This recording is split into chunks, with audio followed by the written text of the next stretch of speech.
রাজধানীর পল্টনে শরীফ উসমান হাদিকে গুলি করে হত্যা চেষ্টার ঘটনায় গ্রেপ্তারকৃত মোটরসাইকেলের মালিক মোহাম্মদ আব্দুল হান্নানকে 3 দিনের রিমান্ড দিয়েছেন আদালত। মামলার তদন্তকারী কর্মকর্তা আসামিকে আদালতে হাজির করে 7 দিনের রিমান্ড আবেদন করলে শুনানি শেষে বিচারক 3 দিনের রিমান্ড মঞ্জুর করেন। এই মামলাটি রুজু করা হয় এবং এই মামলায় যে হুন্ডাতে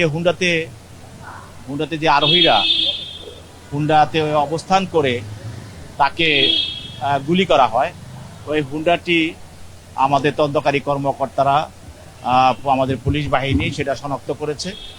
মামলার এজাহার ও আইনজীবীর ব্রিফিং থেকে জানা যায়, ঘটনার সময় একটি মোটরসাইকেলে আসা 2 দুর্বৃত্ত শরীফ উসমানকে হত্যার উদ্দেশ্যে খুব কাছ থেকে গুলি করে। গুলিটি ভুক্তভোগীর মাথা ভেদ করে বেরিয়ে যায়। গুরুতর আহত অবস্থায় তিনি বর্তমানে রাজধানীর এভারকেয়ার হাসপাতালে মৃত্যুর সঙ্গে পাঞ্জা লড়ছেন। পল্টন থানায় এ ঘটনায় মামলা দায়েরের পর পুলিশ তদন্তে নেমে হামলায় ব্যবহৃত মোটরসাইকেলটি শনাক্ত করতে সক্ষম হয়। সেই সূত্র ধরেই মোটরসাইকেলের মালিক মোহাম্মদ আব্দুল হান্নানকে 54 ধারায় গ্রেপ্তার করা হয়।